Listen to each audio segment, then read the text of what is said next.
حدیث T V electronic media کی دنیا میں فرقہ واریت سے پاک کتاب و سنت کی ایک سچی آواز حدیث ٹی وی، جس پر آپ دیکھ اور سن سکتے ہیں قرآن حکیم کی تلاوت، نبی مکرم صلی اللہ علیہ وسلم کی شان اقدس میں خوبصورت نعتیں، عالم اسلام کے ممتاز اسکالرز کے لیکچرز، بچوں اور خواتین کی اسلامی اور روحانی تربیت کے حوالے سے خصوصی پروگرامز۔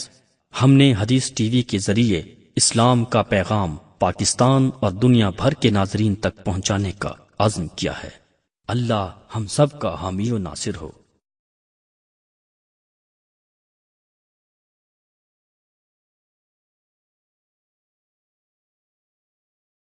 الحمد لله نحمده ونستعينه ونستغفره ونعوذ بالله من شرور أنفسنا ومن سيئات أعمالنا، من يهده الله فلا مضل له ومن يضلل فلا هادي له، وأشهد أن لا إله إلا الله وحده لا شريك له، وأشهد أن محمدًا عبده ورسوله، أما بعد فإن خير الحديث كتاب الله، وخير الهدي هدي محمد صلى الله عليه وسلم، وشر الأمور محدثاتها وكل محدثة بدعة وكل بدعة ضلالة وكل ضلالة في النار۔ رب اشرح لي صدري ويسر لي أمري واحلل عقدة من لساني يفقهوا قولي، اللهم انفعنا بما علمتنا وعلمنا ما ينفعنا وزدنا علما، رب اوزعني ان اشكر نعمتك التي انعمت علي وعلى والدي وان اعمل صالحا ترضاه وأصلح لي في ذريتي إني تبت إليك وإني من المسلمين۔ أعوذ بالله السميع العليم من الشيطان الرجيم، بسم الله الرحمن الرحيم، واعبدوا الله ولا تشركوا به شيئا وبالوالدين إحسانا وبذي القربى واليتامى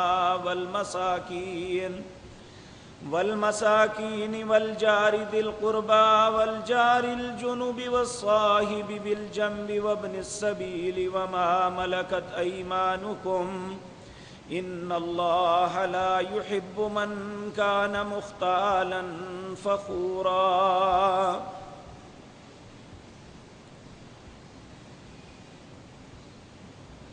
حضرات محترم،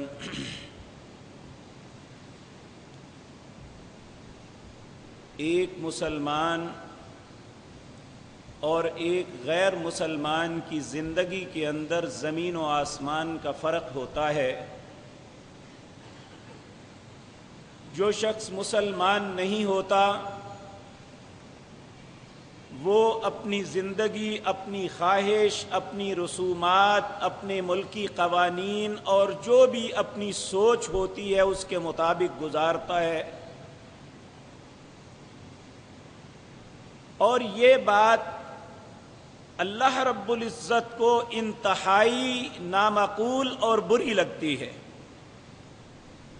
کہ کوئی بھی شخص، وہ امیر ہے یا غریب، جوان ہے یا بوڑھا یا بچہ، کوئی بھی اپنی خواہش کے مطابق جب اپنی زندگی گزارے گا تو اللہ رب العزت جو ہے واضح انداز میں فرماتے ہیں وَلَا تَتَّبِعِ الْهَوَىٰ، اپنی خواہش کے پیچھے نہ چلنا، کیونکہ جو شخص اپنی خواہش کے پیچھے چلتا ہے یقینی بات ہے وہ تباہ و برباد ہو جاتا ہے۔ اسی طرح اللہ رب العزت نے ہر انسان کو یہ بھی بات ارشاد فرمائی، ان تطیع اکثر من فی الارض یضلوک عن سبیل اللہ، اگر کوئی انسان یہ سوچ کے کوئی کام کرتا ہے کہ بہت سے لوگ وہ کام کرتے ہیں، تو کہا ان تطیع اکثر من فی الارض، زمین میں رہنے والے اکثر لوگوں کی اگر پیروی کرو گے تو اس کا رزلٹ کیا نکلے گا؟ یضلوک عن سبیل اللہ، تم اللہ کے رستے سے گمراہ ہو جاؤ گے، ہٹ جاؤ گے۔ یعنی اللہ دونوں باتیں پسند نہیں کرتے، انسان اپنی خواہش کے مطابق زندگی گزارے یا اپنے معاشرتی رسوم کے مطابق اپنی زندگی گزارے، یہ دونوں چیزیں انسان کو ہلاکت اور تباہی میں مبتلا کر دیتی ہیں۔ اور ایک مسلمان جو ہے، مسلمان کا معنی ہی فرما بردار ہے، اور اللہ رب العزت نے قرآن عزیز کے اندر خود اس کا معنی کیا۔ آپ اپنے خلیل اور بہترین دوست سیدنا ابراہیم خلیل اللہ کو کہتے ہیں، اذ قال له ربه اسلم قال اسلمت لرب العالمین، اے میرے بندے خلیل ابراہیم تم میرا فرما بردار ہو جا۔ انہوں نے اسی وقت کہا اسلمت لرب العالمین، میں دونوں جہانوں کے رب کے لیے فرما بردار ہو گیا۔ اب ہر مسلمان یہ بات ذہن میں رکھے، اگر ہم مسلمان ہیں تو پھر یہ ایک یقینی امر ہے کہ ہم سرتاپائے اطاعت، فرما بردار، اللہ کے اطاعت گزار ہمیں ہونا چاہیے، نہ کہ انسان ہر معاملے میں اللہ کی نافرمانی کرنے والا ہو۔ ایک لا علم شخص، ایک معذور اور اپاہج آدمی اگر وہ غلطی کر لے، اس کی غلطی سے لوگ درگزر کرتے ہیں۔ ایک آنکھوں والا، ایک علم والا، ایک پڑھا لکھا انسان اگر غلطی کرے تو معاشرہ بھی اسے معاف نہیں کرتا، کہتے ہیں پڑھا لکھا تھا، یہ دیکھنے والا تھا، اسے نظر نہیں آیا، یہ کیا کرتا۔ اسی طرح میرے عزیز بھائیوں، اللہ کو ان لوگوں پہ دکھ ہوتا ہے، ان پہ غصہ آتا ہے جو اپنے آپ کو مسلمان بھی کہتے ہیں، انہیں حرام حلال کا پتہ بھی ہے، انہیں حقوق اور فرائض کا علم بھی ہے، اس کے باوجود وہ نہ کسی کے حق کو پہچانتے ہیں، نہ کسی فرض کی ادائیگی کے لیے اپنے آپ کو اطاعت کے لیے کمر بستہ کرتے ہیں۔ تو اللہ رب العزت کو ایسے انسانوں پہ سخت غصہ آتا ہے۔ اور دوسری بات، اللہ مسلمان کو اپنا سمجھتا ہے۔ ایک ہوتا ہے دوست، ایک ہوتا ہے بیگانہ آدمی۔ بیگانہ جو مرضی کرے اتنا دکھ نہیں ہوتا، اگر دوست ایسی حرکت کرے جو دوستی کے منافی ہوتی ہے تو اس پہ بڑا دکھ ہوتا ہے، انسان بڑا غمزدہ ہو جاتا ہے کہ یہ میرا دوست تھا، اسے ایسے تو نہیں کرنا چاہیے تھا، یہ میرا رشتہ دار تھا، اسے ایسے تو نہیں کرنا چاہیے۔ اے مسلمانوں، تم اللہ کے دوست ہو، اللہ تمہارا دوست ہے۔ جب اس دوستی میں تم رخنہ ڈالتے ہو، جب اللہ کو ناراض کرتے ہو، تو اللہ کو دوسرے انسانوں سے زیادہ تم پہ دکھ آتا ہے، زیادہ افسوس ہوتا ہے کہ یہ تو میرا بندہ تھا، یہ تو میرا تھا، اس نے اپنے آپ کو کہا تھا کہ میں انی عبد اللہ، میں اللہ کا بندہ ہوں، میں اللہ کا غلام ہوں، میں اس کا اطاعت گزار ہوں، وہ میرا رب ہے، وہ میرا مالک ہے، وہ میرا معبود ہے۔ جب یہ ساری باتیں درست ہیں تو پھر اے مسلمانوں ہم کون سے رستے اپنا رہے ہیں؟ بعض چیزیں ایسی ہوتی ہیں بظاہر ہم انہیں بڑی خبر نہیں محسوس کرتے، لیکن حقیقت ہے کہ جب معاشروں کے اندر اتنی سخت زیادتی شروع ہو جائے اور معاشروں کے ذمہ داران جو ہیں وہ غلط لوگوں کی حمایت شروع کر دیں تو پھر اس معاشرے کو تباہی سے کوئی نہیں بچا سکتا۔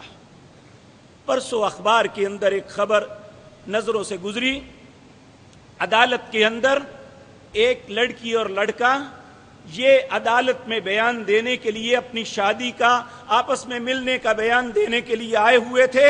والدین پہنچے، انہوں نے اپنی بیٹی کی منتیں کی، عدالت اور جج کے سامنے بیٹی نے باپ اور ماں کو دھکا دیا اور اپنے دوست کے پیچھے بھاگتی ہوئی چلی گئی۔ جب معاشروں کے اندر یہ ہو جائے، مسلمانوں کی بیٹیاں اپنے باپوں کو پہچاننے سے انکار کر دیں، اپنی ماں کے تقدس کو پامال کر دیں، جب مسلمانوں کے بیٹے ایسی خواتین کے ساتھ زندگی گزارنے کے لیے بندھن باندھنے پہ تیار ہو جائیں، اس معاشرے کو تباہی سے کون بچا سکتا ہے؟ جن حقوق کا اللہ نے قرآن میں تذکرہ کیا، جن معاملے میں اللہ نے کوئی کمپرومائز نہیں کیا، اللہ اس معاملے میں کوئی رعایت دینے کے لیے تیار نہیں ہے، تو جب معاشرے ان معاملات میں انسانوں کو رعایت دینی شروع کر دیں تو پھر اللہ رب العزت کے غضب اور اس کی ناراضگی کو کوئی نہیں روک سکتا ہے۔ آج ہر آنے والا دن ہم پہ مشکلات اضافہ ہو رہا ہے، ہماری مصیبتیں بڑھ رہی ہیں۔ اس کا سبب نبی کریم صلی اللہ علیہ وسلم نے آج سے 1400 سال پہلے یہ بات کہی تھی۔ ام سلمہ رضی اللہ تعالی عنہا، ام المومنین، نبی کریم صلی اللہ علیہ وسلم کی پاک باز بیویوں میں سے ایک بیوی، ہماری ماں میں سے ایک مقدس ماں، انہوں نے کہا کہ میرے آقا علیہ السلام نے یہ بات کہی، میرے کانوں نے یہ بات سنی، آپ نے امت تک پہنچایا، اللہ آپ کی قبر کو نور سے بھر دے۔ آپ نے فرمایا کہ نبی کریم صلی اللہ علیہ وسلم نے فرمایا میری امت اس وقت تک خیر پہ رہے گی جب اچھے لوگ برے لوگوں کو ان کے برے کاموں پہ ڈسہارٹ کریں گے، انہیں ڈانٹیں گے، ان کی حوصلہ شکنی کریں گے، تو پھر میری امت خیر پہ ہوگی۔ جب ہر انسان اپنے کام میں لگ جائے گا، یہ کہہ دے گا کہ مجھے اس سے کیا، جو کرے گا وہ بھرے گا، جب ایسا معاملہ ہو جائے گا تو میری امت خیر کے رستے سے ہٹ جائے گی۔ میرے عزیز بھائیو، ممکن ہے ہم میں سے بہت سے لوگ ہوں یہ سوچیں کہ الحمدللہ ہم یا ہمارا خاندان ایسا نہیں ہے، اللہ رب العزت ہر خاندان کو ایسی خباثت سے بچائے، لیکن میرے عزیز بھائیوں، کیا ہم معاشرے میں رہتے ہوئے ایسے لوگوں کو ڈسہارٹ تو کر سکتے ہیں، ان باتوں کی مذمت تو کر سکتے ہیں، ان باتوں پہ غصہ تو آ سکتا ہے؟ نبی مکرم صلی اللہ علیہ وسلم کا یہ فرمان ہر مسلمان کے دل پہ لکھا ہونا چاہیے۔ آپ نے فرمایا من رأى منکم منکرا فلیغیرہ بیدی فإن لم یستطع فبلسانی فإن لم یستطع فبقلبی وذلک اضعف الایمان۔ جو تم میں سے کسی غلط کام کو، کسی برائی کو، کسی منکر کو، کسی ایسی چیز کو دیکھتا ہے جو اچھی نہیں ہے، اسلام اسے بہتر نہیں سمجھتا، اللہ کی ناراضگی کا سبب بنتی ہے وہ چیز، تو ہاتھ سے روکو۔ فَإِن لَمْ يَسْتَطِعْ، اگر تم میں یہ طاقت نہیں ہے، ہاتھ سے نہیں روک سکتے، تو فَبِلِسَانِي، اپنی زبان سے روکو۔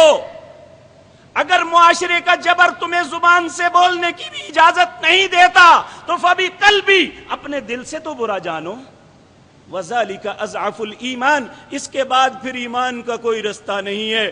اگر ایک آدمی کے دل پہ بھی کسی برائی یا برے کام پہ تھوڑی سی بھی جنبش نہیں ہوتی، اس کے دل میں ناگواری پیدا نہیں ہوتی، اس کے ماتھے پہ شکن نہیں آتی، تو ایسے معاشرے کو اللہ تباہ کر کے رکھ دیتا ہے۔ میرے بھائیوں، میں تباہی کی خبر نہیں، میں اس بات کو عرض کر رہا ہوں جو آج سے 1400 سال پہلے اس ہادی برحق، اس رحمت للعالمین پیغمبر نے ہمیں بتلایا تھا کہ لوگوں، یہ رستہ غلطی کا رستہ ہے، اس رستے پہ چلو گے تو اس کا انجام اچھا نہیں ہے۔ میں اس انجام کی خبر آپ کے سامنے عرض کر رہا ہوں تاکہ میں اور آپ نصیحت پکڑ لیں۔ جن رستوں کو ہم منتخب کر رہے ہیں، یہ رستے ہمارے لیے اچھے نہیں ہیں۔ میرے عزیز بھائیوں، میں نے آپ کے سامنے ایک آیت پڑھی، یہ سورۃ نساء کی آیت نمبر 36 ہے۔ اس کو کہتے ہیں حقوق عشرہ، 10 حق جو ہر مسلمان کے ذمے ہیں اور ہر مسلمان پہ فرض ہے کہ ان حقوق میں سے کسی حق سے روگردانی نہیں کر سکتا۔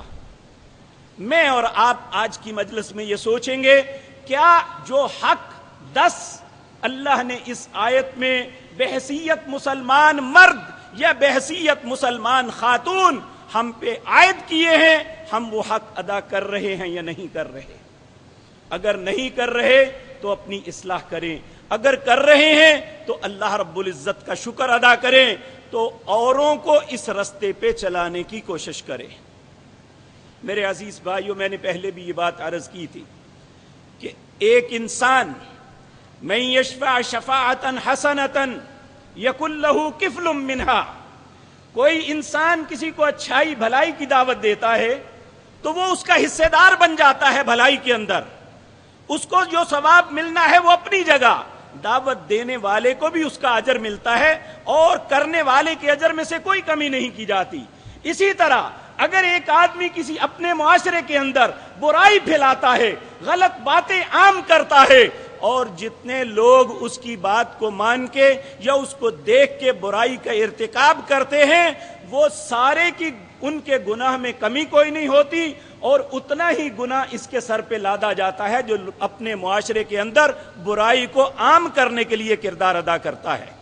تو آج ہم یہ سوچیں کہ ہم بحیثیت مسلمان اپنے معاشرے کے اندر منفی کردار ادا کر رہے ہیں یا مثبت ادا کر رہے ہیں، تو ہمارے اوپر جو حق ہیں وہ ان حقوق کا تذکرہ آپ کے سامنے کرتا ہوں۔ اللہ مالک فرماتے ہیں سورۃ نساء آیت نمبر 36، پہلا حق جو ایک مسلمان پہ اللہ کا ہے وہ یہ ہے کہ وَاعْبُدُوا اللَّهَ، صرف ایک اللہ کی عبادت کرو، دعا مانگنی ہے تو اللہ کو، پکارنا ہے تو اللہ کو، مصیبت کے مداوی کے لیے کچھ کہنا ہے تو صرف اللہ کو اور کسی کو نہیں۔ اگر اللہ کے علاوہ کوئی انسان کسی اور کو پکارتا ہے، کسی اور کو بلاتا ہے، تو اللہ فرماتے ہیں وَمَنْ أَضَلُّ مِمَّنْ يَدْعُو مِن دُونِ اللَّهِ مَن لَّا يَسْتَجِيبُ لَهُ إِلَى يَوْمِ الْقِيَامَةِ وَهُمْ عَن دُعَائِهِمْ غَافِلُونَ، اس سے بڑا گمراہ کون ہے جو اللہ کے ہوتے ہوئے کسی اور کو پکار رہا ہے؟ اللہ موجود ہے، وہ اپنی قوتوں قدرتوں کے ساتھ موجود ہے، وہ انسانوں کی دعاؤں پہ فیصلے صادر فرماتا ہے، وہ انسانوں کی حاجات کو پورا کرتا ہے، وہ انسانوں کی مصیبتوں کو ٹالتا ہے۔ تو انسان کتنا بڑا گمراہ ہے کہ اللہ کے ہوتے ہوئے کسی اور کے دروازے پہ جا کے اپنے ہاتھ اٹھا رہا ہے، وہ کسی اور کو پکار رہا ہے۔ اللہ کہتے ہیں وَمَنْ أَضَلُّ، اس سے زیادہ گمراہ کون ہے؟ ممن یدعو من دون اللہ، جو اللہ کے علاوہ کسی اور کو پکار رہا ہے، اس کے سامنے اپنی التجائیں رکھ رہا ہے۔ فرمایا من لا یستجیب لہ الی یوم القیامہ، جا پکار کے دیکھ لو، وہ قیامت تک تمہاری پکار کا جواب نہیں دیں گے۔ وہم عن دعائہم غافلون، اللہ کہتے ہیں وہ تو ان کی بات سے ہی غافل ہیں، انہیں پتہ ہی نہیں کون کیا کہہ رہا ہے۔ تو اس لیے یہ سب سے پہلی بات جو ہم پہ سب سے پہلا حق ہے وہ یہ ہے کہ ہم صرف اللہ کی عبادت کریں۔ ہمارے نماز ہے، فرض ہیں یا نوافل ہیں، ہمارا روزہ ہے یا زکوٰۃ ہے، ہمارا حج ہے یا عمرہ ہے، یہ صرف اللہ کی رضا کے لیے ہونا چاہیے۔ اللہ یہ بھی پسند نہیں کرتا کہ ایک انسان نیک عمل کرے اس لیے کرے کہ لوگ دیکھیں، اللہ کو یہ بھی منظور نہیں ہے۔ نبی کریم صلی اللہ علیہ وسلم نے ارشاد فرمایا کہ لوگوں، میری امت میں سب سے بڑا فتنہ یہ دجال کا فتنہ ہوگا، مجھے اس سے بھی بڑے ایک فتنے کا ڈر ہے۔ پوچھا اللہ کے رسول وہ کیا؟ آپ نے فرمایا شرک خفی۔ صحابہ نے عرض کیا یا رسول اللہ شرک خفی کیا ہوتا ہے؟ آپ نے فرمایا شرک خفی یہ ہے کہ ایک آدمی نماز پڑھ رہا ہے اور وہ دیکھتا ہے کچھ لوگ مجھے دیکھ رہے ہیں، وہ اپنی نماز کو لمبا کر دیتا ہے کہ لوگ سمجھے یہ بڑا نیک آدمی ہے۔ تو اللہ کہتا ہے اس نے کیوں یہ سوچا، یہ نماز تو میری تھی، میرے لیے پڑھنی تھی، یہ کیوں سوچتا ہے کہ لوگ مجھے دیکھیں؟ کل قیامت کے دن سب سے زیادہ اللہ کی بارگاہ میں نذرانہ عقیدت، اپنی جان کا نذرانہ، اپنی مال کا نذرانہ، اور اپنے علم کا نذرانہ پیش کرنے والے، ان میں سے اگر کسی سے یہ بھول یا غلطی ہو جائے ان کا حال کیا ہوگا؟ صحیح مسلم میں روایت ہے، نبی مکرم صلی اللہ علیہ وسلم نے فرمایا اللہ کی عدالت میں ایک شہید کو پیش کیا جائے گا، اسے پوچھا جائے گا بھئی تو نے کیا کیا؟ میں نے تجھے زندگی دی، میں نے تجھے طاقت دی، تو نے کیا کیا؟ وہ کہا اللہ تیری رستے میں لڑا اور لڑتے ہوئے شہید ہو گیا۔ اللہ کہیں گے کذبتا، جھوٹ بولتا ہے، تو اس لیے لڑا کہ لوگ کہیں بڑا جیدار تھا، بڑا جری آدمی تھا، وہ لوگوں نے کہہ دیا، اب مجھ سے کیا لینا، پکڑو اسے، پکڑ کے گھسیٹ کے جہنم کا ایندھن بنا دو۔ ایک عالم دین کو لایا جائے گا، قاری قرآن کو لایا جائے گا، اللہ اسے کہے گا تمہیں علم دیا، تجھے اللہ نے خوبصورت آواز دی، لوگ تیری آواز پہ، اور تو نے کیا کیا؟ وہ کہے گا اللہ دن رات قرآن کی تلاوت کرتا رہا، لوگوں کو دعوت و تبلیغ کرتا رہا۔ اللہ کہیں گے کذبتا، جھوٹ بولتا ہے تو اس لیے کرتا تھا، لوگ کہیں کہ بڑا خوش الحان ہے، لوگ کہیں بڑا عالم دین ہے، بڑا زبردست مقرر ہے، وہ لوگوں نے تجھے کہہ دیا، اب مجھ سے کیا لینا؟ پیشانی سے پکڑ کے جہنم کا ایندھن بنا دیا جائے گا۔ اسی طرح ایک سخی جو اپنا مال خرچ کرتا ہے، اگر وہ لوگوں کو دکھلانے کے لیے خرچ کرتا ہے تو اللہ اتنا ناراض ہوتے ہیں، اللہ کہتے ہیں اسے بھی پکڑ کے جہنم کا ایندھن بنا دو۔